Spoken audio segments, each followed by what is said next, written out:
Hello viewers, আমি Masud Rana talent বিডির পক্ষ থেকে সবাইকে স্বাগতম ও শুভেচ্ছা। তো আজকের ভিডিওটি হচ্ছে ফটোশপ নিয়ে।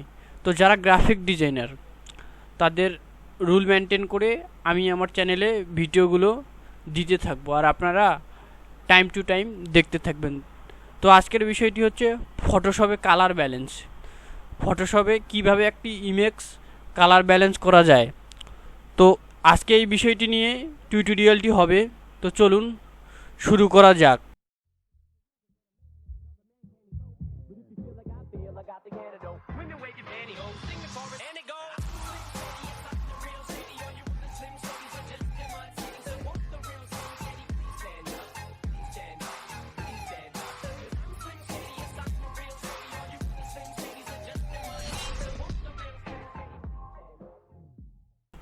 তো প্রথমে আমরা কি করব, প্রথমে আমরা ফটোশপ সফটওয়্যারটি ওপেন করব।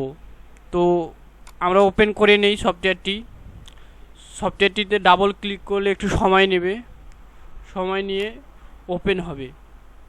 তো এখন আমরা কি করব, এখন যে ইমেজটি কালার ব্যালেন্স করতে চাই সেই কালার ব্যালেন্স ইমেজটা ফাইল থেকে ওপেনে যাব। ওপেন থেকে আমাদের হার্ড ডিস্কে যে ইমেজটি আসে ওই ইমেজটি দেখাই দেব ফটোশপে। তো ফটোশপে দেখাই দেওয়ার পরে পুরো প্রসেসটি হয়ে যাবে। এবার আমরা যা করব, সেখান থেকে ইমেজ থেকে অ্যাডজাস্টমেন্ট থেকে কালার ব্যালেন্স, এখান থেকে কালার ব্যালেন্সে মাইনাস প্লাস করলে যেভাবে আমাদের দরকার হয় সেভাবে আমরা ইমেজটিকে নিতে পারবো।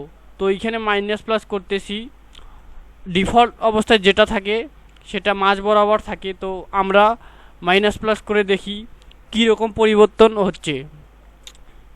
তো আমি মাইনাস করতেছি, ইমেজ পরিবর্তন হচ্ছে কালার। আবার এইখানে মাইনাস করতেছি, প্লাস করতেছি, পরিবর্তন হচ্ছে। তো ফটোশপের সবথেকে মজার বিষয় আজকে আমরা শিখলাম। তো আমার ভিডিওটি যদি কারো ভালো লেগে থাকে তো সবাই আমার চ্যানেল লাইক করবেন এবং বেল বাটনটি বাজিয়ে দিবেন।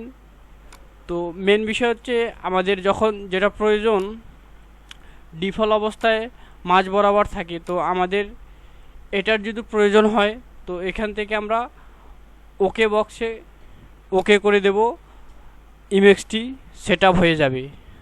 এখান থেকে ফাইল থেকে সেভ, এটা তো আমরা জানি। তো আজকের টিউটোরিয়ালটি এতটুকুই ছিল, আর পরবর্তী ভিডিও পাওয়ার জন্য আমার চ্যানেলের সাথেই থাকবেন এবং বেল বাটনটি বাজিয়ে দেবেন। আঙ্কেল দেন সবাই ভালো থাকবেন। Thank you.